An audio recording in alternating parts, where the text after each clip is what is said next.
Psaume 71. Dieu, donne au roi tes pouvoirs, à ce fils de roi ta justice. Qu'il gouverne ton peuple avec justice, qu'il fasse droit aux malheureux. En ces jours-là fleurira la justice, grande paix jusqu'à la fin des lunes. Qu'il domine de la mer à la mer et du fleuve jusqu'au bout de la terre.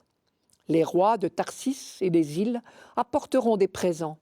Les rois de Saba et de Séba feront leur offrande. Tous les rois se prosterneront devant lui, tous les pays le serviront. Il délivrera le pauvre qui appelle et le malheureux sans recours. Il aura souci du faible et du pauvre dont il sauve la vie. Imaginons que nous sommes en train d'assister au sacre d'un nouveau roi.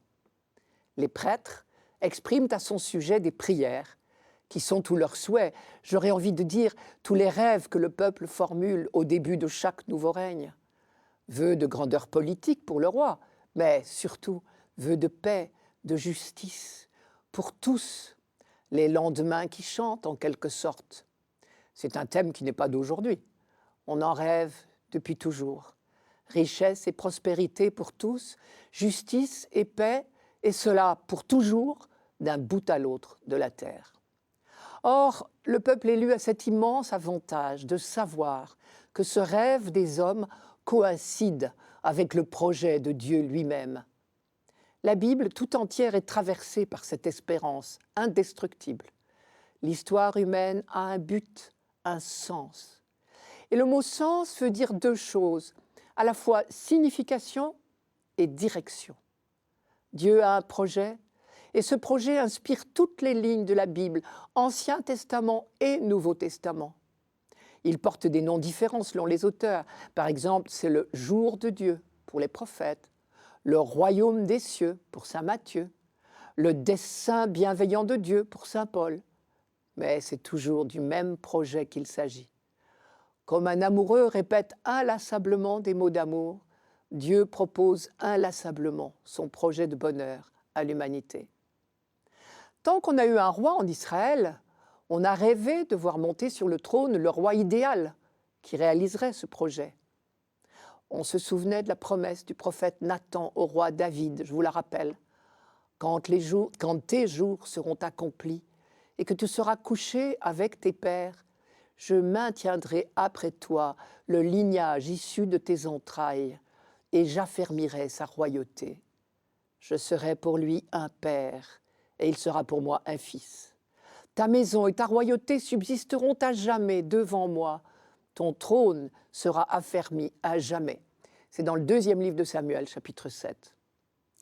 De siècle en siècle, cette promesse a été répétée, répercutée, précisée. À chaque sacre d'un nouveau roi, la promesse était redite sur lui et on se reprenait à rêver. Ce psaume 71 particulièrement est vraiment la description de ce roi idéal. Par exemple, pouvoir et justice seront enfin synonymes. C'est déjà tout un programme. De nombreux pouvoirs humains tentent loyalement d'instaurer la justice et d'enrayer la misère, mais n'y parviennent pas. Ailleurs, malheureusement, pouvoir rime parfois avec avantages de toutes sortes et autres passe-droits, parce que nous ne sommes que des hommes. En Dieu seul, le pouvoir n'est qu'amour. Notre psaume le sait bien, puisqu'il précise « Dieu donne au roi tes pouvoirs, à ce fils de roi ta justice ». Et alors, puisque notre roi disposera de la puissance même de Dieu, une puissance qui n'est qu'amour et justice, il n'y aura plus de malheureux dans son royaume. Je cite « En ces jours-là fleurira la justice, grande paix jusqu'à la fin des lunes. Il délivrera le pauvre qui appelle et le malheureux sans recours. » Ce roi-là, on voudrait bien qu'il règne sur toute la planète. Et c'est de bon cœur qu'on lui souhaite un royaume sans limite de temps ou d'espace, je cite encore, qu'il règne jusqu'à la fin des lunes et qu'il domine de la mer à la mer et du fleuve jusqu'aux extrémités de la terre. Pour l'instant, quand on chante ce psaume, les extrémités du monde connu, ce sont l'Arabie et l'Égypte. Et c'est pourquoi on cite les rois de Saba et de Séba. Je m'explique. Saba, c'est au sud de l'Arabie. Séba, c'est au sud de l'Égypte. Quant à Tarsis, c'est un pays mythique qui veut dire le bout du monde. Depuis David, on attendait, et le peuple juif attend toujours. Et il faut bien reconnaître que le règne idéal n'a encore pas vu le jour sur notre terre. On finirait presque par croire que ce n'est qu'une utopie. Mais les croyants savent qu'il ne s'agit pas d'une utopie, il s'agit d'une promesse de Dieu, donc d'une certitude. Et la Bible tout entière est traversée par cette certitude, cette espérance invincible. Le projet de Dieu se réalisera. Nous avançons lentement, mais sûrement vers lui. C'est le miracle de la foi. Devant cette promesse, à chaque fois déçue, il y a deux attitudes possibles. Le non-croyant me dit « Je vous l'avais bien dit, cela n'arrivera jamais ». Mais le croyant affirme résolument « Patience, puisque Dieu l'a promis, il ne saurait se renier lui-même, comme dit saint Paul dans la première à Timothée ». Et lorsque la dynastie de David s'est éteinte, on a continué à espérer quand même. Un jour viendra ce roi idéal qu'on appelle le Messie, parce qu'il sera rempli de l'Esprit Saint.